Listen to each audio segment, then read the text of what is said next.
Welcome to Promote, Profit, Publish. I'm your host, Juliet Clark, and we have a really fun guest today. I met her a couple weeks ago and really love what she's doing. But more than anything, I love the quality of her work. It's really incredible. But before we get started, want to remind you, we have some new products out in 2023. If you are thinking about exploring what the publishing world is all about, what you have to put together to successfully launch a book, we have a new course. It's probably about 90 minutes, maybe even a little bit less. And it's called Prep Your Expert Book. You can find it at prepyourexpertbook.com. $47. So, very, very affordable. But we really want people to understand what they're getting into, because it's not just about writing your book. There's a lot there that you need to know, and a lot of work that may have a very steep learning curve in order to successfully launch. We also have another new course called buildyourauthoravatar.com, and you can find that at www.buildyourauthoravatar.com, and avatar is AVATAR, and that is really about building your ideal reader from the ground up and understanding the information that you have to pull together for really great market research. Your book starts with that market research. If you write a book for everyone, you're going to reach no one. So very, very important. So also the free stuff, Breakthrough Author Magazine. We have some new contributors this year, www.breakthroughauthormagazine.com. It's a free subscription.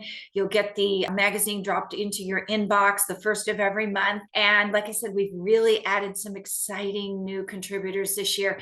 Jackie Jordan from TV Guestbird, just saw her mentioned on Tucker Carlson this week. So really proud of her getting one of her clients booked for on Fox Nation. And also Tracy Hazard starts in February.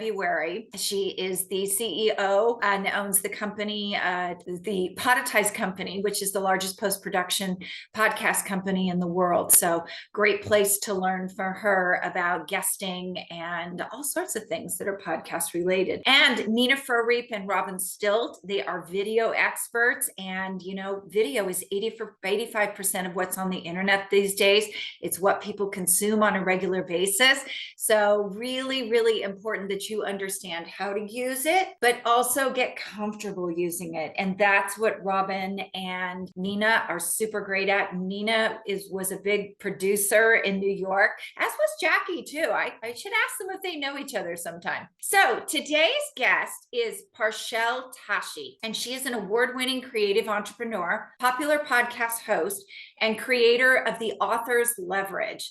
A former high school math teacher turned techpreneur, she's an education design architect and video producer with a master's in curriculum and instruction from Virginia Tech. Parchelle lives and works in San Diego, where she spends her time brainstorming ways to help other creatives get more bang for their books. She and her team specialize in creating high-end, memorable, impactful online courses for authors and creators who want to establish revenue streams in their business. At heart, Parchelle's personal mission as a teacher is to create noteworthy learning experiences that inspire action and change. One of the things that impressed me the most about Parchelle was being on her podcast, The Author's Leverage, the professionalism of her intros and outros. They were truly amazing enough that we actually hired her to create our new intro as well. So stay tuned for the interview with Parchelle. Parchelle, welcome. I'm super excited to talk to you. It seems like I talk to you every week lately. I know that is the case. It's like I get to talk to Juliet again. Thanks for having me. You're so welcome. And you guys, the new intro for our podcast, Parchelle's team actually put together for us. So kind of excited about that. I don't know if it's on here yet by the time this is recorded, but anyway, Parchelle, tell us a little bit about how you got from teaching school to helping authors turn their books into courses. Yeah, it's such a good story. I'm a former school teacher. While I was teaching, someone had asked me about making a video for their business. And up until that point, I was making videos just for fun, for community groups and for the churches I was a part of. But when someone asked me, hey, how much would you charge? I thought, oh my gosh, like, wow, this is a great opportunity. I could make some extra money as a teacher. So my world into entrepreneurship really went down the path of video production.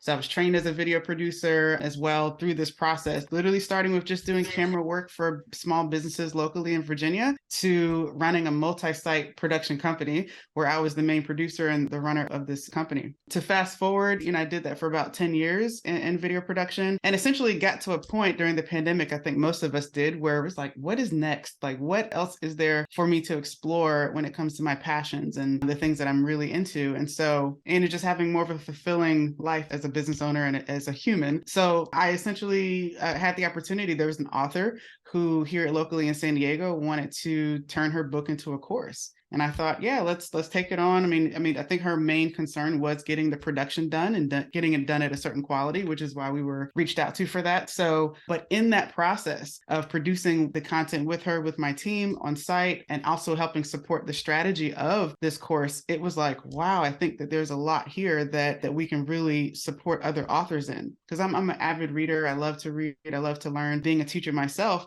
this was something that I really felt that would be an amazing contribution, right? When you ask that question of what is my highest contribution to other people? And it really is for me through education, media, and connecting with people that are interested in learning as well, right? And creating that relationship. So that's been fun from a general sense. And so that's how, I got into this space. And since then I was like, all right, let's just really create an offer, something of value for this niche of authors. So it's been exciting thus far. Yeah. And what excites me about having another teacher that we're working with is Chris Johnson, our book developer, is also a former teacher. And I just feel like you guys kind of pick up that piece where I don't know that I'm a teacher. I don't have the patience. And obviously you guys work with kids all the time. Do you ever work with middle school kids? Oh, that's what I did my student teaching in. And I said, that's not my group. I was more comfortable with the older ones. So high school, the teenagers, that was more of my range for sure. Not high school not middle school or elementary. Not for me. Yeah, I think any of you out there that are parents will know that those junior high years, as unpleasant as they are at home, imagine that these teachers have to spend all day with your kids. I've got stories, that's for sure. I've got stories, man. I bet. I really think from just the middle school teachers I know that, no offense to you guys, but I pretty much know that you all drink. And I have compassion for that because you deserve to. Absolutely. It's not an easy job. So no, yeah, even parenting kids that age is not. So you got into building courses and you decided to do this with books. And that's probably our biggest challenge when we work with authors, is helping them understand that you're not going to make the bulk of your money from your books. The cost of paper is continually going up, which means the wholesale price of the book is going up. You probably are looking over on Amazon and seeing, because of that the retail price is going up. So as an author, you have to have those next steps in place and use that book as a nurture. So how do you take that book and break it apart into modules? You mentioned to me when we got on that you have a new product called Book to Shorts. And explain what that is, because I'm going to take an old book that I wrote and we're just going to do this live for you guys and kind of show off a little. I don't know if we're going to show off or fall on our faces. Right. Well, now this sounds like a lot of fun. I've not done this before on a podcast, so I'm interested to see how it goes. When we're taking apart a book, there's a few that we're looking at it really from different perspectives, right? One is looking at from a marketing perspective, right? Whatever we're creating as a product is something that we want to create value, right, in exchange for whether it is an email or for someone actually paying dollars for it. So we want to look at the marketability of it. So of course, with that, we're making sure that we know who your audience is, who this is for, what they care about, what their interests are, how they prefer to learn, right? We're really diving into really understanding the landscape of how this reader thinks and learns. Can I interject here for a second? Sure. So, as a teacher, when I took my courses on how to create courses, talk about the three different learning modalities that you have to get in there so people sort of understand. You know what I'm talking about with the being a visual learner? Oh, yeah. There's Yes. a visual, auditory, and then kinesthetic, where either someone's going to learn really, really well. They can do fine with actually visually seeing things, right? I'm a very big visual learner. Then you have some that don't really need the visuals. If they just have audio, which is really popular right now with audiobooks and other ways that we consume content where you can do other things while you're listening, is another learning form. And then kinesthetic, meaning really when it comes to the actions of things, right? How are you, essentially creating your lessons to get them into some kind of action?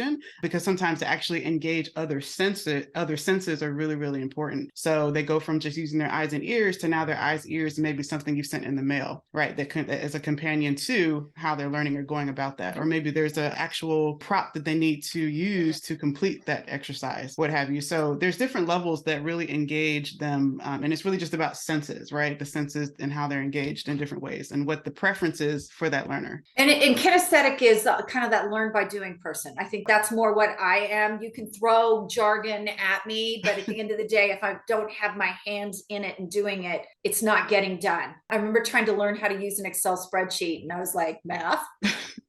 Yeah, yeah, exactly. Some So, things you have to definitely get your hands in to actually learn it and to be effective. And really, those are the courses and the things that we take in that really take deeper root, is when we're encouraged and it's fun to take action. It's fun to jump in and actually do the work. Yes. So again, oh yeah. Yeah, no, I wanted my audience to hear that, because I know a lot of times the average person will sit down and create something and then they don't know why it's not engaging. And the reason it's not is because you didn't, without that skill of learning to be a teacher, you really have to incorporate all that in to keep people engaged. So, okay, I'm done interrupting you, I promise. No.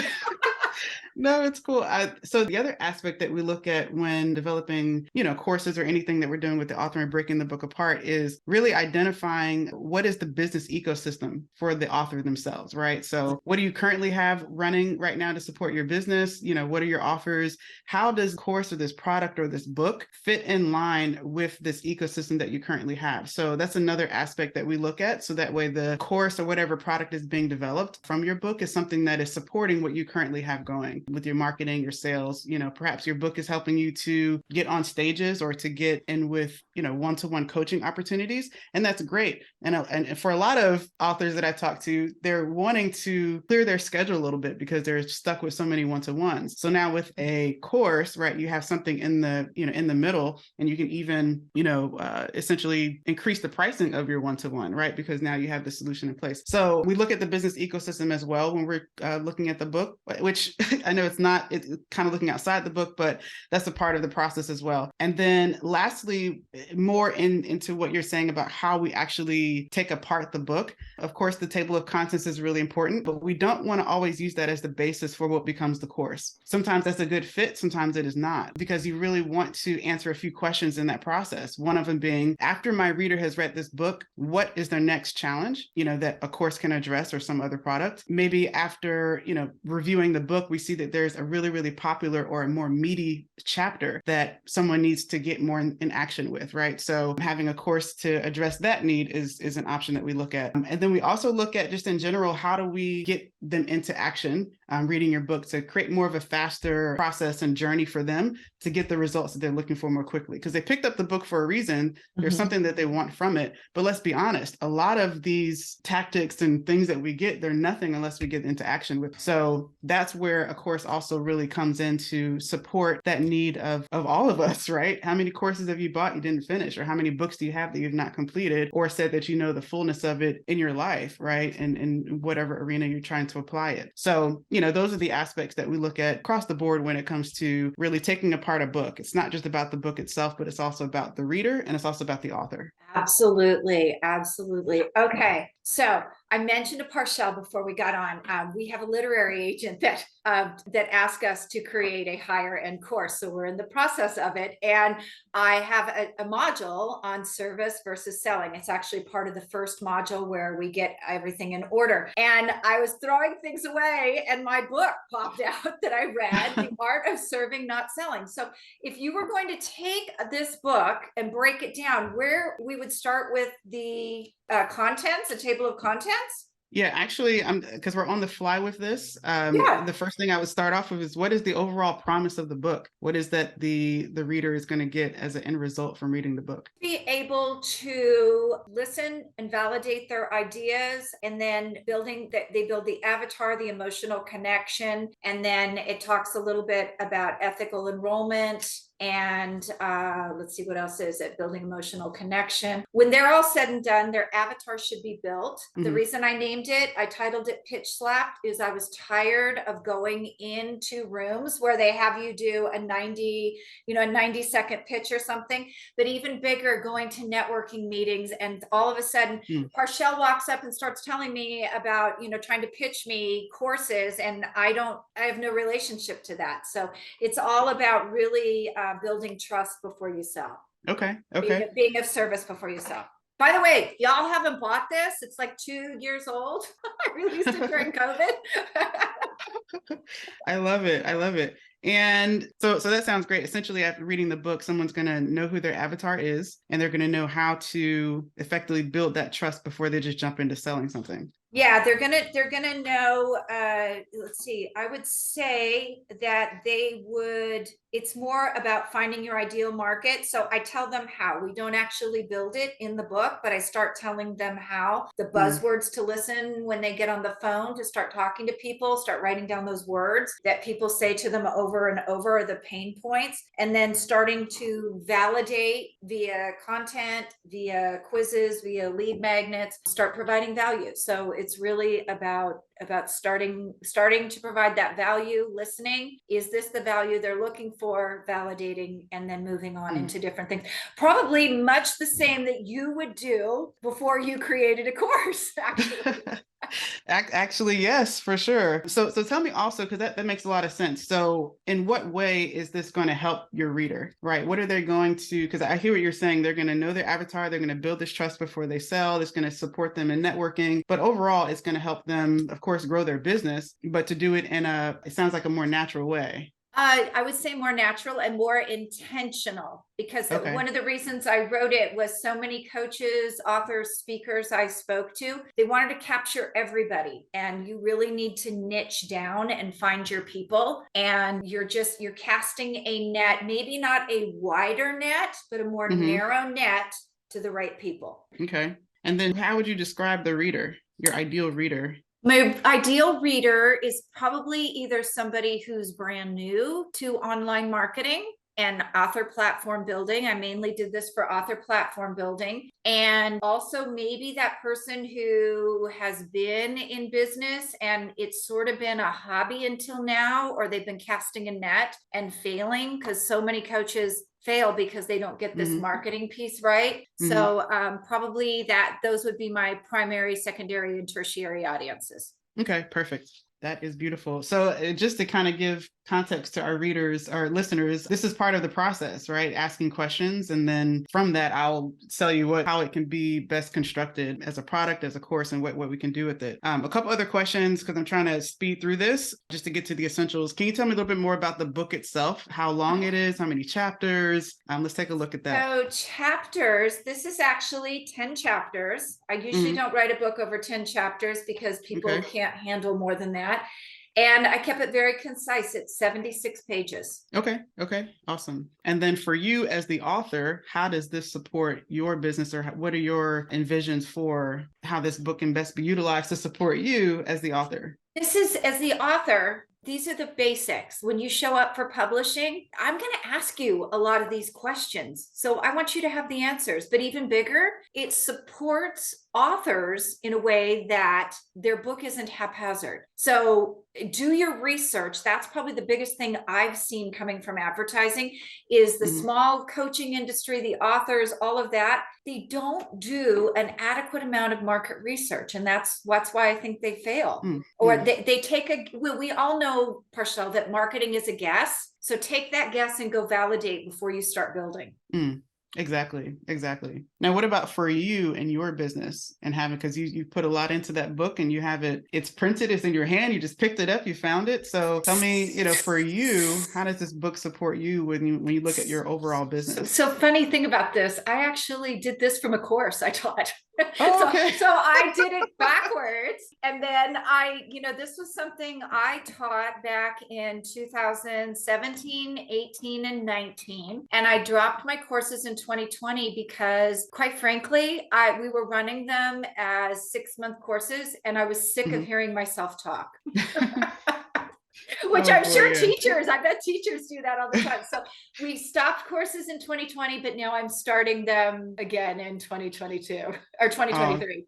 Okay. That's amazing. So you're already looking to revamp that in a sense to get some people some valuable walkaways with that information. So that's perfect. So those are some of my main questions. I mean, I usually ask a little bit more in a full out session that I do with someone, but essentially what I have here, understanding that these are newbie authors or newbie business owners who have a hobby, perhaps, but they are new to building an online marketing strategy, having that going really to support their platform building at that stage. So they are new. The end result is for them to know who their avatar is and to know how to essentially build that trust before going right into selling things. Exactly. Right. So they'll be going to be more comfortable and more confident in networking scenarios. They're going to be more confident in meetings and just what they're doing in general in their business. And then I have here as well, just kind of understand the chapters of your book. You have 10 chapters. It's a quick read and it sounds like it's really, really action packed because it came from a course. So that's what I'm hearing as well. So I already kind of got those actions in there. My last question is going to be, is there a particular chapter or area that is more difficult for the readers to actually implement? Or is there a place where you feel like they get the most stuck? Oh, that's a great question. So I think validating, here, overcoming the click mentality. So the reason that I have overcoming click the mentality is because high-end courses, there's a couple things going on here. Number one, this book, you should feel more comfortable selling if you follow this because you're talking to the right people all the time. So a lot of times when you follow this, you don't have to do a hardcore sell because people already trust you when you're talking to them. Like when I talk to you, I listen to what you said to me about the courses. I immediately trusted you. I mean, we started doing things almost immediately together because I was like, this girl knows her stuff and I like her, it trust. And that's why people hire you. So that's the first thing about this, but overcoming the click mentality. We've all been taught throughout online marketing that we need to build these big funnels. You look at click funnels, you look at all of these things. Those funnels are not what sells. Nobody's going. So I want authors to get in the habit of being active, not passive in their selling. And so, or active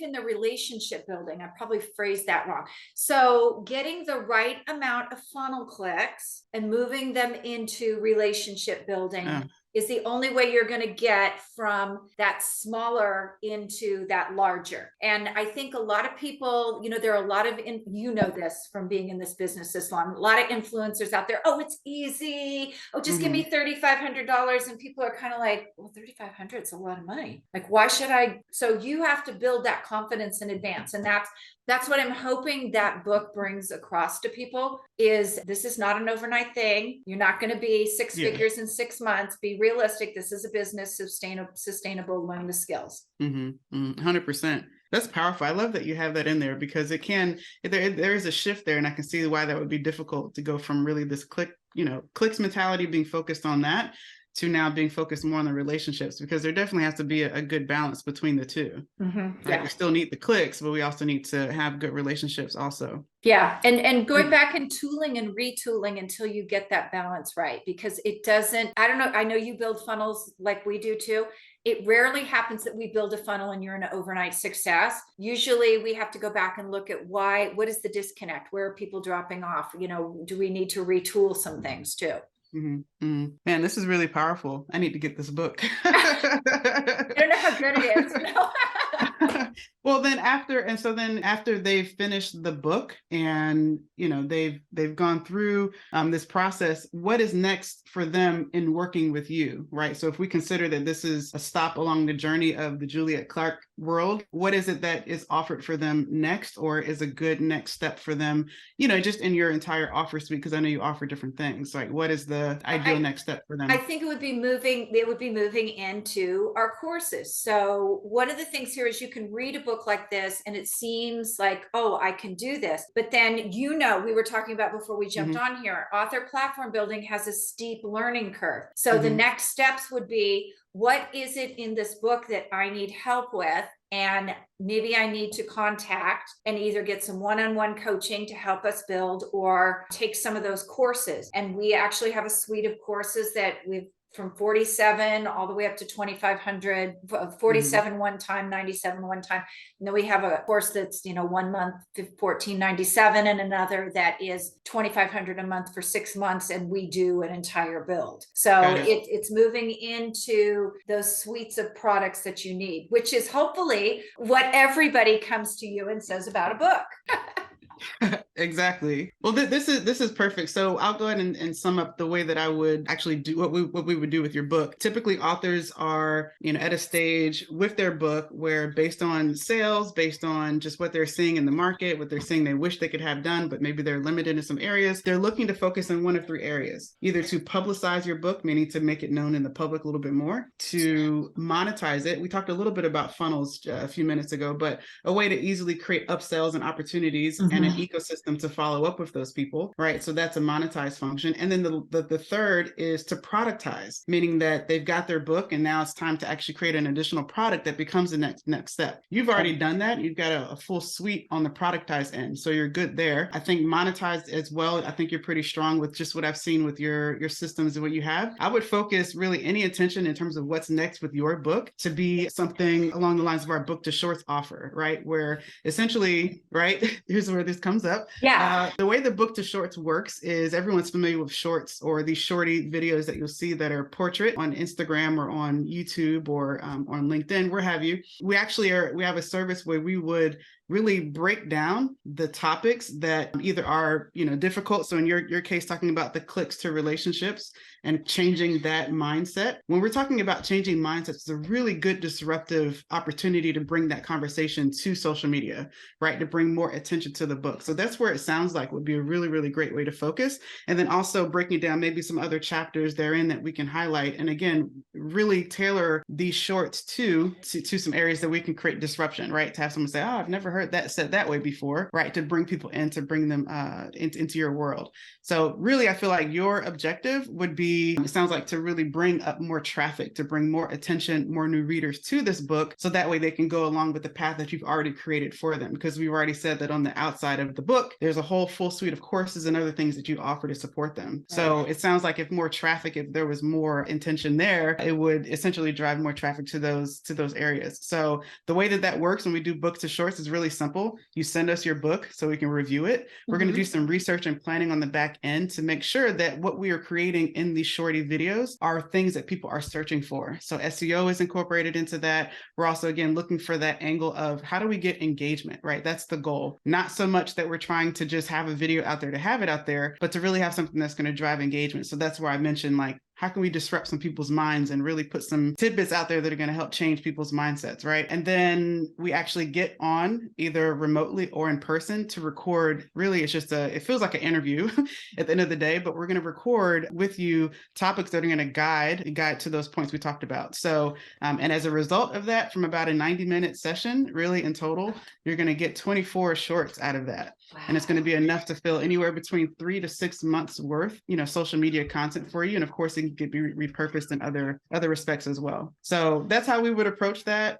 It's really simple, and it's a fun way to do it as well. And it gives us, as the authors leverage, an opportunity to learn your work, to learn you as an author as well. And then that way, right, we know how to go to the next steps with you, whether it's to actually build out that system or funnel, or to go forward and productize your book as a companion product or course. Okay, I love this. You guys, I hope you picked up the word traffic in there, because our new site is Author Traffic School. It's not That's up yet, just but I decided to approach it from that way, because when everyone else is talking about engagement, everybody's talking about all these things, but when it really comes down to, at the end of the day, to sell, to productize, like you talked about, and to get the book out there, it's traffic. You have to Mhm, generate the traffic. mhm. So I'm excited about that. Okay, so you Thanks. also, I want to highlight this before I let you go, Herb. You have a weekend course where people go and they literally get their product out the door and ready to go, don't you? Yeah, we have a couple ways that we've done that. Essentially, that weekend that we work with the author to create the media for their course and their content, we do that in a weekend, and that's really all the production, which is going to cover not only your course content but the promotional content, videos for your landing page, as well as the shorts that we talked about. Right, the cameras are up and ready, so why not? Let's just go for it and actually get those shorts done as well. So that's all encompassing in that weekend process when it comes to our production, and then it fills right what we've created in terms of the outline for a course, or maybe it's a specific campaign. Oh, that is so awesome. And you guys, she's super reasonably priced. I mean, she told me what she's doing, and I've seen people out there charge much, much more for the same type of thing. But she knows what she's doing. Like, to get in there and do it in a weekend with no BS, no outside interference, it's just awesome, because I know from us doing it, I'm fitting it in with my regular work. I'm setting aside an hour a day to do an action guide or a video, or, whatever needs to be done, to be able to go into this submersed environment, or it's immersed, isn't it? Correct me, school teacher. Make me speak grammar properly. This total immersion, and just get it done and push it out, is an amazing way to do this. So how do we find you to get on board, start following? You have a podcast, The Author's Leverage, but how do we follow you and find out more and contact you if we need to get this kind of stuff done? Yeah, everything is under The Author's Leverage. So anywhere you type that in on social media, you'll find us. We're really growing our LinkedIn as well. So you'll be able to find me. I'm not too many Parchelles out there, but it's like Michelle, Parchelle. Just put that in LinkedIn. You'll find me, and I would love to connect with you there. Okay, fantastic. Thank you so much for sharing. I know it was kind of weird today, you guys, Yeah, but that was different. I feel like I was interviewing you. but you know what? That's sort of like, I want them to really know, like, when you get into this, what is she going to ask you? Because it doesn't do me any good to hire you and then mess around for 6 weeks answering the kind of questions that that don't get me going, because I didn't Yeah. do my pre-work. Yeah, So there definitely some pre-work, and we were really conscious about time, right? When I started this business, I wanted it to feel like a concierge, right? To where a lot of things are being taken care of. And you, as the teacher, as the expert on this information, you're showing up to give us, what we need, whether that's on camera or on a strategy call, or on a session where we're going to create some shorts for you, right? Just show up in your brilliance and we'll do the heavy lifting. That's really the intention, is to be conscious of your time and your resources as well. So you can just show up. yeah. And you guys, when she did my intro, I have to tell you, I was on her podcast and I was so blown away by how professional her podcast looked. Like, I really was like, I'm like the cobbler's kids who has no shoes. I really need to pick up my game here. So thank you so much, Parchelle. I really appreciate it. Yeah, thank you.